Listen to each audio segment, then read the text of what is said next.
شقوينتن وينتن استخبركم أمرارعن أولاد حوحات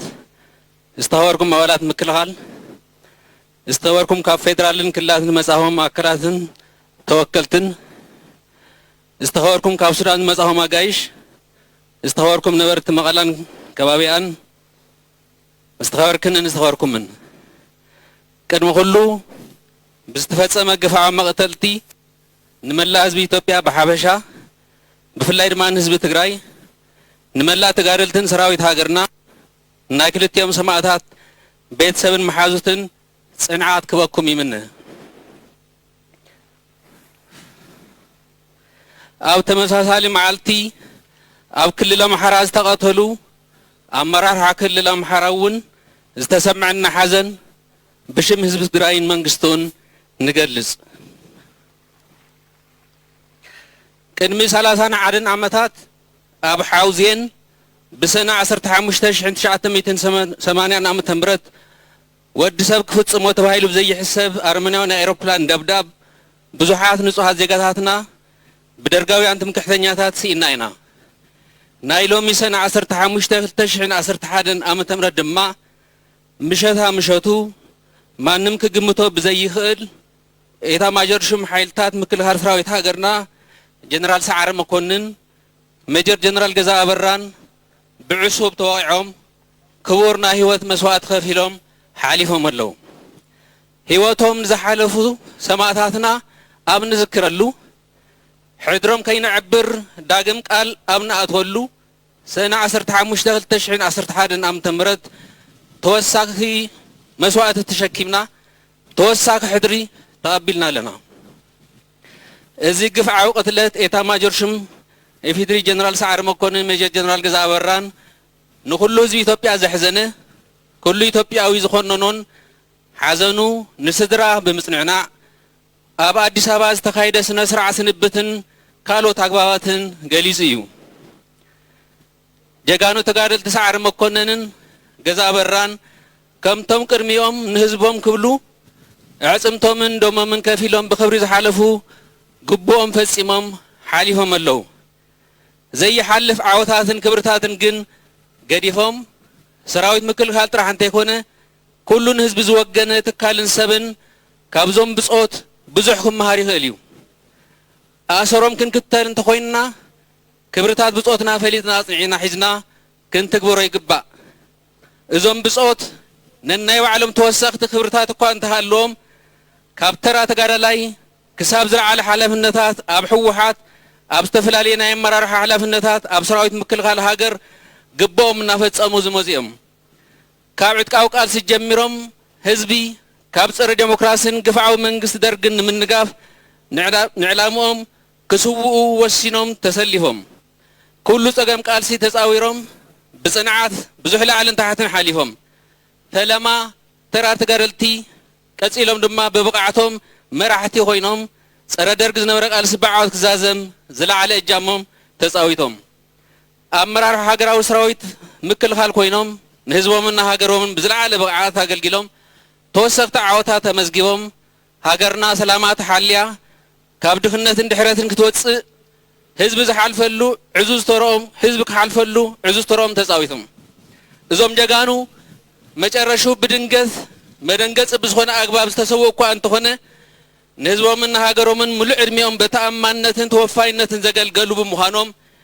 حلف غلغلوم تزي خوينو ازي انت سرحوا نيروم زبحالو يكونن قدمون مسواتي كندي غزينا حلفون زمصه ترف مسواتيهم انت صنحو توساخ سرح سرحو زهول يوم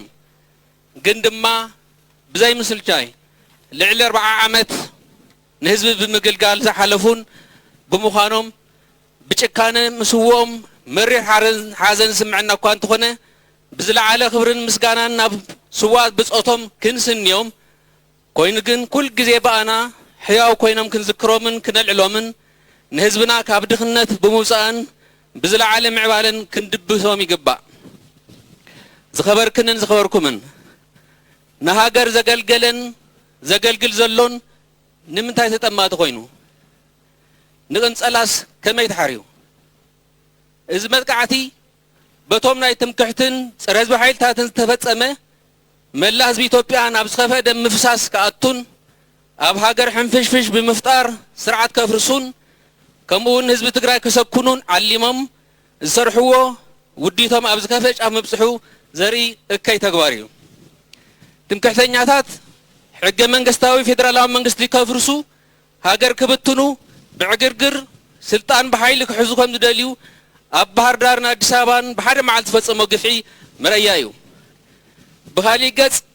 ኣብ ሓይሊ ምክልኻል ሃገር ዝርከቡ ተጋሩ ጀነራላት ንህዝቢ ንሃገር ብተዋፋይነት ብተኣማንነት ስለ ዝገልገሉ ተጠመጥቲ ኮይኖም ጸኒሖም እዮም የትግራይ የብላይነት መርአያ ተገይሮም ተወሲዶም ትግራይ ሕልፊ መስዋዕት እምበር ሕልፊ ጥቅሙ ከም ዘይረኸበትሉ ሕልፊ ተጠቃሚት እያ ተባሂላ ወፍሪ ኣብ ልዕሊ ወፍሪ ሸርሒ ኣብ ልዕሊ ሸርሒ ናሰዓበ ቀፂሉ እነሆ ሕዚ ናብ ዝኸፈ ብርኪ በፂሑ ኣብ መንግስታዊ ስርዓት ምምራሕ ጥራሕ ዘሎ እንተይኮነ ኮለብ ጡረታ ዘሎ ጀነራል እውን ሸቶ ቅንፀልኦም ኮይኑ ትግራይ ኣዶ ኣሻሓት ሰዓረን ገዛእን ብምዃና በዚ ግፍዓዊ ቅትለት ትምክሕተኛታት ህዝቢ ትግራይ ብዝለዓለ ይሕርን እምበር ኣይርዕድን ኣይንብርከኽን ኣይስኮንን ኣይብተንን ነንባዕሎ ይባላዕን ሓድነቱ ኣየላሕልሕን ሰላሙ ኣይዘርግን ልምዓቱ ኣይገድፍን ብሓፂሩ ካብ መስመሩን ጽንዓቱን ኣይወፅን ሕድሪ ሰማዕታቱ ኣይዕብርን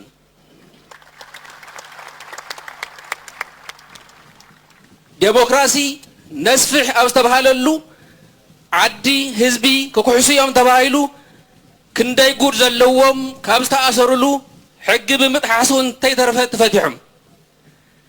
ዝነበረ ዴሞክራሲ ክሰፍሕ ሲትረፍ ሃገርና መዕንደሪ ጽንፈኛታት ፀረ ህዝብን ፀረ ሕገ መንግስትን ሓይልታት ኮይና ሰላምና ተዘሪጉ ሃገርና ዓዲ ዕግርግርን ቅትለትን ኮይና ፖለቲካዊ ሰላልፋት ተዛቢዑ ኩሉ ተሓዋዊሱ ሳዕቤኑ ጉድኣቱ ወግሕ ፀብሒ እናቆፀርና እናመዝገብና ንርከብ ሕዚ ውሳነ ዝሕተተሉ እዋን በፂሕና ኣለና ትዕግስቲ በዚሑ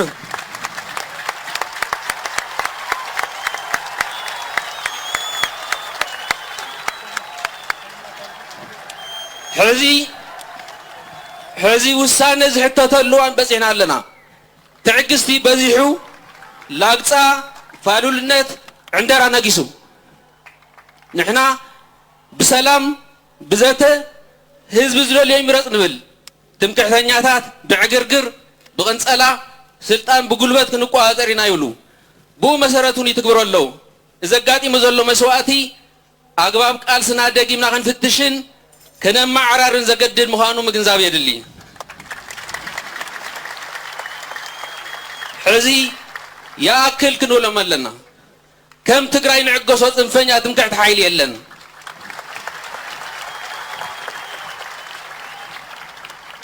ካልኦት ህዝብታት ኢትዮጵያ እውን ዳግም መሰላልፎም ክፍትሹ ሕገ መንግስታዊ ፌደራላዊ ስርዓት እንተይፈረሰ ነዞም ጽንፈኛ ሓይልታት ተሓባቢርና ናብቲ ትክክለኛ ቦታኦም ክነእትዎም ይግባእ ዝኸበርካ ህዝቢ ትግራይ እዞም ጀጋኑ ሰማዕታትና ዝተሰውኡ ንዘላቐ ሰላም ኢሎም እዮም ኮይኑ እውን ኣሰር እዞም ጀጋኑ ተኸቲልና ዘላቐ ሰላም ንኽነምፅእ ብሓባር ክንሰርሕ ኢና ሰማዕታትና ዝተቃለስሉ ዕላማን መስመር ኣጽኒዕካ ብምሓዝ ሓድነትና ሓሊና ንሕይልና እንተሰሪሕና ናብቲ ክንበፅሖ ዝግባእ ደረጃ ክነብፅሖ ቃል ክንኣቱን ብቃልና ክንርከብን ይግባእ ትማሊ ሎሚ ይኹን ጽባሕ ህዝቢ ትግራይ ድሕነቱን ሓልዋቱን ዘረጋግጽ ብባዕሉ ምዃኑ ፍሉጥ እዩ ስለ ዝኾነ ብሓይልታት ትምክሕቲ ኣብ ክልቲኦም ጀጋኑ ደቁ ዝበፅሐ ቅንፀላ ሕድሕድ ትግራዋይ ተረጋጊኡ ሓድነቱ ሕይሉ እንተልኹ ብምዕዋት ስዋእትና ንምድባስ ከም ወትሩ ድልውነቱ ከራግጽ ይጽውዕ ትማሊ ህዝቢ ትግራይ ምስ ካልኦት ህዝብታት ኢትዮጵያ ኮይኑ ፊት ንፊት ገጢሙ ዘንበርከኾም ትምክሕተኛታትን ሓደ ሓደ ደሌት ስልጣን ዝፍጽሞ ዘለዉ ፀረ ሰላም ተግባር ንመክት እዚኦም ካብ ሕሉፍ ታሪክ ዘይመሃሩ ብርእሶም ዘይኮነስ ብቕልጽሞም ዝሓስቡ ብናይ ህዝቢ ስቃይን ፀገመን ዝሕጎሱ ከዳዓት ክንገጥሞም ክንዕግሶም ይግባእ ታሪክ ንባዕሉ ይደግም ከም ዝበሃል ሕዙውን ትምክሕተኛታት ደጊሞም ክወድቁ እዮም ኩል ግዜ ፀላእትና ከንበርክኹና ይምነዩ ብተግባር ንሕና ኢና ነንበርክኾም ክብትኑና ይደልዩ ንሕና ብኣንጻሩ ሓድነትና ነስጥን ንሶም ብትምኒት ብሕልምን ብሓሳብን ነሰኩኖም ኢሎም ይሓስቡ ንሕና ድማ ብተግባር ብውፅኢት ሰብ መስመር ምዃንና ነርእዮም በዚ ዝተፈፀመ ግፍዒ ንሕርን እምበር ኣይንንብርከኽን ብስርዓት እምበር ብጉልበት ብደብረኽረኽ ማንም ነዚ ስርዓት ከፍርሶም ዘይኽእል ይፍለጥ ሕዚ እውን ብሃንደፍደፍ እንተይኮነስ ረጊእና ኣስተውዒልና ተወዲብና ግቡእ ቃልሲ ነካይድ ንዳሎ ሕገ መንግስታዊ ስርዓትና ንምፍራስ ውዲታት ብፅንዓት ክንምክትን ምስ ኩሎም ብሄር ብሄረሰባት ተኣሳሲርና ስርዓትና ክንሕሉን ዘመርና ጉዕዞ ህዳሴ ክንቐፅልን ኣብዛ ዕለት ቃልና ክነፅንዕ ይግባእ ብክንደይ መስዋዕቲ ዝመፅእ ሕገ መንግስቲ ኣኽቢሩን ዘይንቀሳቐስ ሓይሊ ግና ግቡእ ሕጋዊ ስጉምቲ ምውሳድ ኣብ ዘድሊ እዋን እናኣቲና ዘለና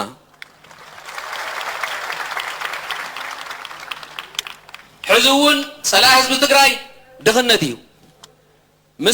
ምስ ድኽነት እንገብሮ ግጥም ክዕንቀፍ ክዝረግ ኣይንደልን ነዚ ንገብሮ ዘለና ፀረ ድኽነት ቃልሲ ዘዕንቅፉና ሓይልታት ከም ድኽነት ፀላእትና እዮም ንኽንልወጥ ንገብሮ ርብርብ ዘዕንቅፉና ከም ዋርድያ ድኽነት ርኢና ክንገጥሞም ኢና ልምዓትና ጎንን ጎንን እናሳለጥና ኣብ ፅኑዕ ዕላማና ናብ መስመርናን ኮይንና ንረብሓ ህዝቢ ዝቃለስ ኩሉ ግዜ ሳዕራይ ምዃኑ ተረዲእና ክንፍፅሞም ዝግብኦም ተግባራት ተረጋጊእና ክንሰርሖም ኣለና ፀላእትና ሰርሕዎ ዘለዉ ሓድነትና ንምብታን ሰላምና ንምዝራግ ልምዓትና ንምኽላፍን ካብ ወያናዊ መስመር ንምውፃእን ስለ ዝኾነ ነዞም ስዋኣትና ንድብሶም ኣብ መስመር ፀኒዕና ሰላምና ዓቂብና ልምዓትና እንተሳሊጥና ከም ዝኾነ ኩላትና ክንርዶ ይግባእ ይኹን እምበር ኣብ ልዕሊ ህዝቢ ትግራይ ዝወፈረ ንባዕሉ ኢሉ ይሕሰብ ወይ ስልጡን ፖለቲካዊ ቃልሲ ይግበር እንተዘየለ ፀረ ህዝቢ ተሓሳስቡን ተግባሩን ኩሎም ሽርሕታቱን ግቡእ ምላሽ ክወሃቡ ምዃኑ ይፍለጥ ዝኸበርካ ህዝቢ ኢትዮጵያ ኣብ ባህር ዳር ሰባን ዝተፈፀመ ቅትለት ኣመራርሓ ዘርእየና ክልል ኣምሓራ ጥራሕ እንተይኮነ ንሃገር ዘሪጎም ስልጣን ክሕዙ ቅንፀላታት ከም ዝጀመሩ እዩ ኩሎም ህዝብታት ኢትዮጵያ ኣፈላለዮም ብዘይገድስ ተኸባቢሮም ተሓጋጊዞም ይህን ምሂን ተባሂሎምን ተኻኢሎምን ንዘመናት ዝነበሩ ህዝብታት እዮም ሕዚ እውን እቲ ዝነበረ ናይ ምክኣል ባህሊ እሕይሉ ክወፅለሉ እምበር ብሓደ ሓደ ናይ ትምክሕቲ ሓይልታትን ውዲታትን ነንባዕሉ ክዋዳእ ኣይግባእን ሕገ መንግስቲ ኣብ ዘይክበረሉ ሰላም ኣብ ዝተዘረገሉ ብዛዕባ ልምዓት ክሕሰብ ኣይከኣልን ስለ ዝኾነ ህዝቢ ኢትዮጵያ ሕዚ እውን ከም ቀደሙ ሕገ መንግስቲ ከኽብርን ክገብርን ይግባእ ስለዚ ሃገርና ኢትዮጵያ ናብ መምለሲ ዘይብሉ ዕንክሊል ቅልውላውን ጥፋኣትን ቅድሚ መሊኣ ምእታዋ ዝረአ ዘሎ መሰረታዊ ጥሕሰት ሕገ መንግስቲ ሓቢርና ክንኩንኖን ክንቃለሶን ናይ ኣሰላልፋ ምትሕዋስ ይኣክል ማእኸሉ ረብሓ ህዝቢ ዝገብርን ዘይገብርን ኣሰላልፋ ይመዓራረ ውግንና መሰረት ዝገበረ ቃልሲ ክውላዕ ህዝቢ ትግራይ የተሓሳሰበሎ ኩሎም ሕገ መንግስትን ፌደራላዊ ስርዓት ደው ዝበሉ ፖለቲካዊ ውድባትን ነዚ ዝተፈፀመ ግብረ ሸበርቲ ትምክሕተኛታት ኮኒንኩም ግቡኦም ክትፍፅሙ ንፅውዕ ዝኸበርካ ሰራዊት ምክልኻል ሃገርና ከም ትሪእዎ ዘለኹም ብተዘበራረቐ ፖለቲካ ሰላም ሲኢና ዜጋታት ብምንነቶም ዝፈናቐሉላ ጥሪቶም ዝውረረሉ ዝቃፀለሉ ዝቕተሉላ ኮይና ካብ ቀረባ ድማ ኣመራርሓ ምቕንፃል ዝተጀመሩሉ ጅግና ኣመራርሓኹም እውን ግዳይ ትምክሕተኛታት ኮይኑ ዝተቐንፀለሉ ኩነታት በፂሕና ኣለና ዝረአ ዘሎ ናይ ዕብዳን ኣተሓሳስባን ተግባርን ንባዕልኹም መፅሪኹም ሕገ መንግስታዊ ስርዓትና ሕገ መንግስታዊ ብዘይኮነ ኣግባብ ብማንም ሓይሊ ከይፈርስ ምሕላውን ምክልኻልን ዝግበአኩም ወሳኒ ግዜ በፂሑ ኣሎ መንግስቲ ኢፌድሪ እውን ኣብ ልዕሊ ጀነራል ሰዓረ መኮንን ሜጀር ጀነራል ገዛ በራን ቅንፀላ ብቐጥታን ብተዘዋዋሪን ተሳተፉ ኩሎም ብውልቃዊ ይኹን ብውዳበ ከም ተጀሚሩ ዘሎ ብዘይምቁፃፅ ኣብ ቁፅር ከውዕሎም ይግባእ ህዝብን ክልል መንግስቲ ትግራይን እውን ግቡእ ምትሕባር ከም ንገብር ነረጋግፀልኩም ዝኸበርክንን ዝኸበርኩምን ኣቶም ስድራ ብጾትና እዚ ብድንገት ክትግምትዎ ዘይትኽእሉ ግፍዒ ብምጉናፉ ሕረር ኢልኩም ኢኹም እዞም ጀጋኑ ተረፍ መስዋዕቲ ዝኾኑ ብኣጋጣሚ ዕድሜኦም ነዊሑ ምሳኹም ክነብሩ ክኢሎም እምበር ኣብ እዋን ዕጥቂ ቃልሲ ክስውኡ ዝኽእሉ ዝነበሩ እዮም ተረፍ ስዋኣት ኮይኖም ግን ድማ ሕድሪ ስዋኣት ኣይንዕብርን ኢሎም እዚ ኩሉ ግዜ ጸኒሖም ንህዝቦምን ሃገሮምን ብዝለዓለ ብምግልጋሎም ክትሕበኑ ክትኮርዑ እዚ ኩሉ ክብርታት ንሕና ስድራ ጀጋኑ እውን ክንቅጽለሉ ኢና ኢልኩም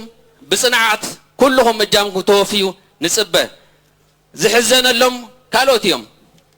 እዞም ብጾት ሰብ ብዙሕ ታሪኽ ክትኮርዑሎም ኣሰሮም ክትክተሉ ንጽበ ኣቱም መናእሰይ ንህዝባዊ ዕላማ ኩሉ ጸገም ተሸኪምካ ንመስዋዕቲ ንባዕልኻ ኣዳሊኻ ልዕሊ 40 ዓመት እንተይሰልቸወካ ምቅላስ ብምርጿት ደቂ ህዝቢ ጥራሕ ዝፍጸም ሰናይ ኢለኹም ምዃኑ ትረዲእኹም ናይ ባዕልኹም ታሪክ ጸሓፉ ኩሉ ዜጋ ንህዝብን ሃገርን ምግልጋል ማለት እንታይ ምዃኑ ካብዞም ዝተሰውኡ ጀጋኑ ታሪክን ክብርታትን ብዙሕ መሃር ይኽእል እዩ ንህዝባዊ ዕላማ ክንደይ ጸገማት ተሸኪምካ ንመስዋዕቲ ድሉ ኮይንካ ብተወፋይነት ብዘይምስልካይ ምግልጋል ካብ ኣመራርሓ ዝቕመጡ ጥራሕ እንተይኮነ ኩሉ በብዝተዋፈረሉ እንተዝትግብሮ ሃገርና ክልልና ከባብና ቤተሰብና ኣበይ በፅሐ ነይሩ ኢልና ዝከኣል ኩሉ ነገር ክንገብር ይግባእ ሕድሪ ብጾትና ይንዕብር ኢሎም ክቃለሱ ጸኒሖም ግቦኦም ፈጺሞም ሓሊፎም እዮም ህልዋ ዝኾንና ድማ ንሕና እውን ከምኦም ሕድሪ ብጾትና ይንዕብርን ኢልና ግቡእና ክንፍጽም ህዝባዊ ጉዕዞና ንቐጽል ክሳብ ንሓልፍ ዘይሓልፍ ታሪክ ንስራሕ ደጊም ብኽያት የለን ንሕና ዓዲ ጽንዓት ዓዲ ጀጋኑ ዓዲ መስመር መጨረሻው ዓዲ ዓወት ኢና ኣብ መወዳእታ ብሄራዊ ክልላዊ መንግስቲ ትግራይ በዚ ግፍዓዊ ፍጻመ ዝተሰምዖ መሪር ሓዘን እናገለጸ ንህዝቢ ኢትዮጵያ ብሓበሻ ንህዝቢ ትግራይ ድማ ብፍላይ ንተጋደልቲ ሕወሓትን ሓይልታት ምክልኻል ሰራዊት ሃገርና ንስድራ ተጋዳላይ ጀነራል ሰዓረ መኮንን መጀር ጀነራል ገዛ በራን ጽንዓት ይሃብኩም ዘለዓለማዊ ክብሪን ስዋእትና ሕድሪ ስዋእትና ይንዕብርን ትምክሕትን ጸረ ሕዝቢ ሓይልታትን ብቓልስና ክቕበሩ እዮም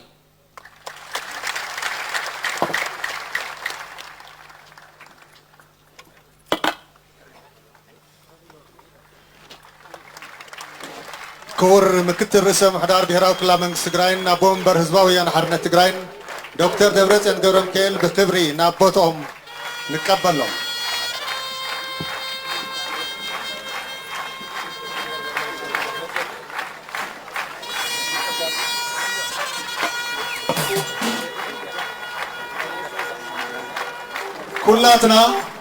ኩላትና ናይ ዝዕለት መሪሕ ቃል بحوار كنشرح نعجم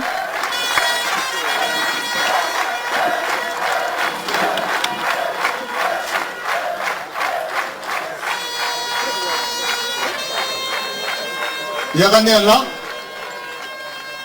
كلاتنا بحوار نايزلو معاتي زلو مريح قال نشرح بحوار نتسق سواتنا قسنو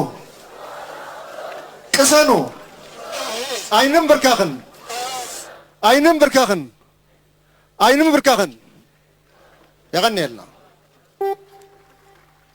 ما تحساسب له أبزي نكبري إزوم سوات تباهلو أوان حمد دبا 10 شوعات جزء مدفع سلستكوس كي تدنا قصنا كالي ترقم كي هبنا أقدمنا نكنفلتو يقبائي وللو